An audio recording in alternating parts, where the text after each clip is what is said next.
নাহমাদুহু ওয়া নুসাল্লি আলা রাসূলিহিল কারীম আম্মা বা'দ। দর্শক মণ্ডলী, আপনাদের সকলকে নিউজ 24 এর পক্ষ থেকে আন্তরিক শুভেচ্ছা জানিয়ে শুরু করছি আপনাদের প্রিয় অনুষ্ঠান ইসলাম আমরা। মহান আল্লাহ তাআলার মেহেরবানিতে এই অনুষ্ঠানে আমরা জীবন ঘনিষ্ঠমূলক বিভিন্ন প্রশ্নের উত্তর কোরআন ও সুন্নাহর আলোকে দেওয়ার চেষ্টা করে থাকি আলহামদুলিল্লাহ।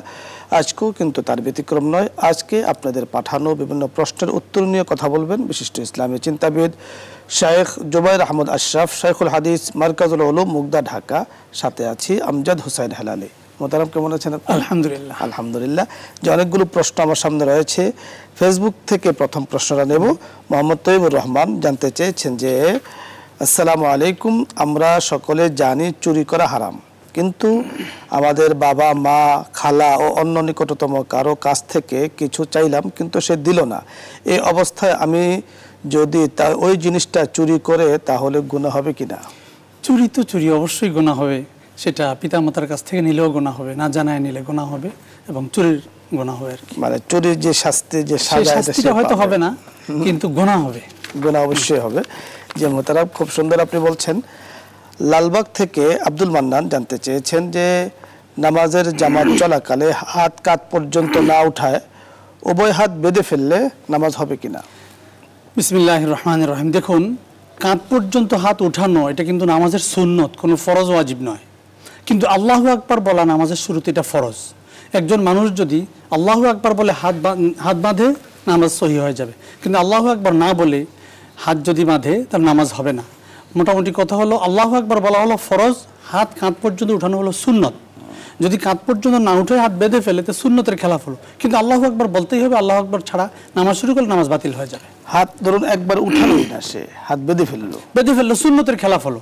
ফরজ ওয়াজিব তরক্ষণই নামাজ হয়ে যাবে, নামাজ হয়ে যাবে। খুব সুন্দর আপনি বলছেন। আরেকটি বিষয় জানবো আপনার কাছ থেকে, যে কুমিল্লা থেকে মাহবুবুর রহমান জানতে চেয়েছেন যে নামাজে থাকা অবস্থায় কারো মৃত্যু সংবাদ শুনে ইন্না লিল্লাহি ওয়া ইন্না ইলাইহি রাজিউন বললে নামাজের ক্ষতি হবে কিনা? নামাজ ছুটে যাবে, কারণ নামাজে রত আছি, নামাজের নির্দিষ্ট আমল আছে, চোখ নির্দিষ্ট জায়গায় রাখতে হয়, নির্দিষ্ট পড়া আছে। সেই কাজ বাদ দিয়ে আমি বাইরের কথা শুনলাম, শোনার সঙ্গে সঙ্গে তার কথার জবাব দিলাম, এটা জবাব হয়ে যায়। একজন মানুষ বলল অমুকে মারা গেছেন, আপনি সাথে সাথে বললেন ইন্না লিল্লাহি ওয়া ইন্না ইলাইহি রাজিউন, তাহলে নামাজ ছুটে যাবে, কারণ এটা কালাম ফিন্নাসের অন্তর্ভুক্ত হয়ে যায় এবং বাইরের কথার সঙ্গে নিজেকে সংশ্লিষ্ট করা হয়ে যায়। অর্থাৎ যদিও নীলা কোরআন শরীফের একটি আয়াত, অর্থাৎ নামাজের মধ্যে বাহিরের সুসংবাদ ও দুঃসংবাদের উত্তর দেওয়া, যেটা আমরা পড়েছি নামাজ ভঙ্গের কারণের মধ্যে অন্যতম একটি কারণ, যে নামাজের মধ্যে যদি কেউ বাহিরের কোনো সুসংবাদের উত্তর দেয় অথবা দুঃসংবাদের উত্তর দেয়, তাহলে তার নামাজ নষ্ট হয়ে যাবে। জি, খুলনা থেকে জসিমউদ্দিন জানতে চেয়েছেন যে রমজান ছাড়া অন্য সময় ইতিকাফ করা যায় কিনা? আচ্ছা, এখানে কথা হলো ইতিকাফ তিন প্রকার। এক প্রকার ইতিকাফ হলো রমজানের শেষ দশকে যে ইতিকাফ করা হয় লাইলাতুল কদর অনুসন্ধানের উদ্দেশ্যে, সেটা হলো সুন্নতে মুআক্কাদা কিফায়া। আরো দুটি ইতিকাফ আছে। প্রথমে মুহতারাম, আমি যে জিনিসটা আপনার কাছে বুঝবো যে ইতিকাফ কাকে বলে। ইতিকাফ বলা হয়, শাব্দিক অর্থ হলো আটকায় রাখা, নিজেকে আটকিয়ে রাখা, অবস্থান করা, শাব্দিক অর্থ। তো ইতিকাফ মানে হলো আল্লাহর ঘরে, পুরুষের আল্লাহর ঘরে মসজিদে নিজেকে আটকায় রেখে ইবাদতবন্দির জন্য আটকানো। মহিলারাও ইতিকাফ করতে পারেন, নিজের ঘরের নামাজের জায়গায় একজন মহিলা ইতিকাফ করতে পারেন। এই জায়গায় নিজেকে আটকিয়ে রাখবেন, আর কোনো কাজ করবেন না, তিনি ইবাদতবন্দি করবেন, কোরআন তেলাওয়াত করবেন, জিকির করবেন, তাসবিহ পড়বেন। ইতিকাফ তিন প্রকার। এক প্রকার ইতিকাফ হলো যদি কেউ মানত করে যে আমার এই কাজ পূর্ণ হয়ে গেলে আমি আল্লাহর উদ্দেশ্যে ইতিকাফ করব, এটা ওয়াজিব হয়ে যায়। ওয়াজিবে ইতিকাফ এটা কমপক্ষে একদিন হতে হবে, রোজা সহ রাখতে হবে, রোজা রাখা ওয়াজিব এখানে। আরেক প্রকার ইতিকাফ হলো রমজানের শেষ দশকে ইতিকাফ করা। রমজানের 20 তারিখে মসজিদে অবস্থান করবে পুরুষেরা, আর মহিলারা ঘরে নিজের নামাজের জায়গায় অবস্থান করবে, ঈদের চাঁদ ওঠার আগ পর্যন্ত এখানে থাকবে, ইবাদতবন্দি করবে, রোজা রাখবে, লাইলাতুল কদর খোঁজার জন্যে, লাইলাতুল কদরের সব অর্জনের জন্য। আরেক প্রকার ইতিকাফ হলো নফল ইতিকাফ। নফল ইতিকাফ মসজিদে যে কোনো সময়, অল্প সময় হোক বেশি সময় হোক, রাখা যায়।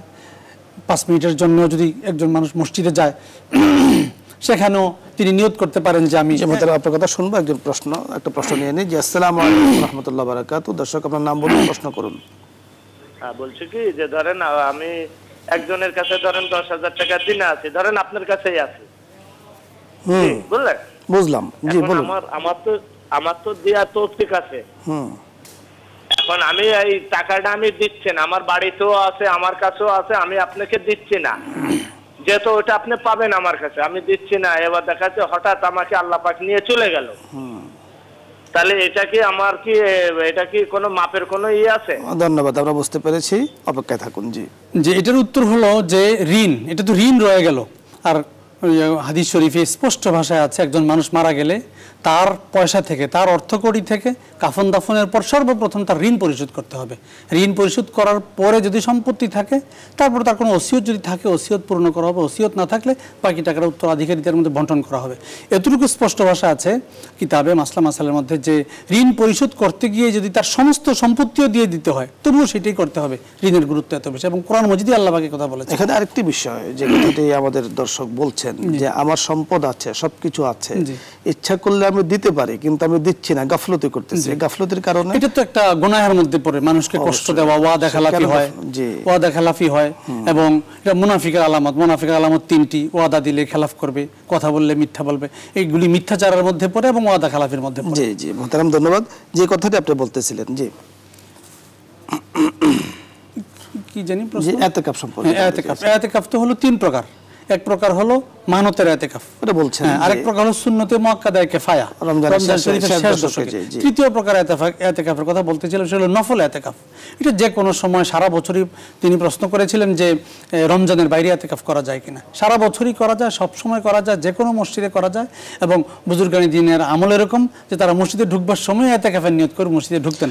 মসজিদে তো ইতিকাফের নিয়ত ছাড়া তো অবস্থানই তো মুহতারাম জায়েজ নেই। না, জায়েজ আছে, তবে মানে ইতিকাফের নিয়তটা উত্তম আর কি, মানে ডবল সওয়াব পাওয়া যাবে।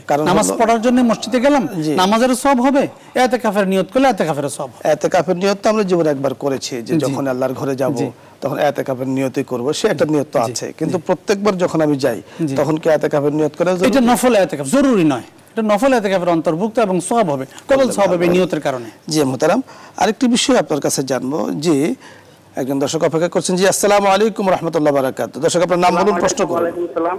জি, আমার নাম মোহাম্মদ কাউসার, আমি কুমিল্লা থেকে বলছিলাম। জি বলুন। এক হাদিসে আমি পাইছি যে নামাজের সিজদার ভিতরে যদি কোনো বান্দা আল্লাহর কাছে এই কোনো কিছু চায়, তাহলে আল্লাহ এটা অনেক তাড়াতাড়ি গ্রহণ করে।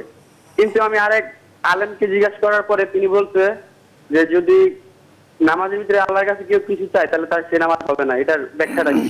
মুহতারাম, জি এখানে এটার ব্যাখ্যা হলো, নামাজের তো নির্দিষ্ট আমল আছে, নির্দিষ্ট আমলের বাইরে কোনো কথা বলা যাবে না। নফল নামাজের মধ্যে সে মনে কল্পনায় তার প্রয়োজনগুলি রাখতে পারে। নামাজের সময় নফল নামাজ যখন পড়তে থাকবে, আমল চলতে থাকবে, আর কল্পনায় ওর প্রয়োজনগুলি থাকবে যে আমার এই প্রয়োজন আছে, আল্লাহ পাক হয়তো আমার নামাজের উসিলে পূরণ করে দিতে পারেন। এই কল্পনাগুলি মনের মধ্যে থাকলে আল্লাহ পাক পূরণ করে দিবেন ইনশাআল্লাহ। এখানে একটি বিষয় যে কোরআনে কারীমের মধ্যে যে আয়াতগুলো আছে, জান্নাত জাহান্নামের আয়াত, নফল নামাজের মধ্যে সে জান্নাতের কথা স্মরণ করে, জান্নাতও তার একটা চাওয়া, যে এটা স্মরণ করে সে একটু আনন্দ সে নিতে পারে। আবার জাহান্নামের আয়াতগুলো শুনে আল্লাহ পাকের আযাব থেকে বাঁচার জন্য, জি আল্লাহর ভয় যে আয়াতগুলো আছে, এগুলো শুনে তার ভিতরে একটা ভয়ের সঞ্চার যদি হয়, এগুলো তো হতে পারে, কোনো সমস্যা নেই নামাজের মধ্যে। জি, চট্টগ্রাম থেকে মিথিলা জানতে চেয়েছেন যে কবরের দিকে আঙ্গুল দিয়ে ইশারা করলে কি গুনাহ হয়? এটা একটা মানুষের একটা কথা, লোক মুখে প্রচলিত, আমরা ছোটবেলা শুনেছি কবরের দিকে আঙ্গুল দিলে নাকি গুনাহ হয়। আসলে এমন কোনো কথা কিতাবে নেই। আঙ্গুল দিয়ে দেখানো যায়, প্রয়োজনে দেখানো যাবে যে অমুকের কবর। হ্যাঁ, আমরা ছোটবেলায় দেখেছি আঙ্গুল দিতে হয়, আবার অনেকে বলতো আঙ্গুলে কামড় দিতে হয় যদি কেউ দেখায় ফেলে। ছোট থাকতে আমরা যদি এরকম কবরের দিকে আঙ্গুল দিয়ে দেখাতাম, সঙ্গে সঙ্গে আমরা কামড় দিয়ে ফেলতাম। যে এটা জীবতের কবরে তো আঙ্গুল দেওয়া কোনো সমস্যা নেই, কিন্তু যে অনেকে কবরে যায়, জুতা পরে যায়, কবর মারায়, এটা কবর পদদলিত করে। তো কবরের তো একটা ইজ্জত আছে, মুসলমানের কবর সম্মান করতে হবে, পদদলিত করা অসম্মান। অসংখ্য ধন্যবাদ জানাচ্ছি, আপনার মূল্যবান সময় দিয়েছেন আমাদেরকে। দর্শক মণ্ডলী, আমাদের মুহতারাম শায়েখ আজকে যে মাসআলাগুলো আলোচনা করেছেন, প্রত্যেকটা মাসআলা অত্যন্ত গুরুত্বপূর্ণ। মহান আল্লাহর কাছে দোয়া করি আল্লাহ পাক প্রত্যেকটা মাসআলার উপরে আমাদেরকে আমল করার তৌফিক দান করুন। সকলকে ধন্যবাদ। আল্লাহুম্মা আমিন। রাব্বানা যালামনা আনফুসানা ওয়া ইল্লাম তাগফির লানা ওয়া তারহামনা লানাকুনান্না মিনাল খাসিরিন। রাব্বুল আলামিন, আহকামুল হাকিমিন, আমরা কতিপয় গুনাহগার বান্দা আপনার শাহী দরবারে হাত তুলেছে। আল্লাহ মেহেরবানি করে আমাদের জিন্দেগির গুনাহগুলো আপনি মাফ করে দেন। রাব্বুল আলামিন দর্শক বন্ধুরা যে যে নিয়তে হাত তুলেছেন প্রত্যেকের নেক মাকাসিদগুলো আপনি পূরণ করে দেন, প্রত্যেকের হায়াতে আপনি বরকত দান করেন। আল্লাহ রজব মাস চলছে, আল্লাহ আমাদের হায়াতকে বরকতময় করে দেন। আল্লাহুম্মা বারিক লানা ফি রজব ওয়া শাবান ওয়া বাল্লিগনা রমাদান। اللهم بارك لنا في رجب وشعبان وبلغنا رمضان وصلى الله تعالى على خير خلقه محمد وعلى آله وأصحابه أجمعين برحمتك يا أرحم الراحمين.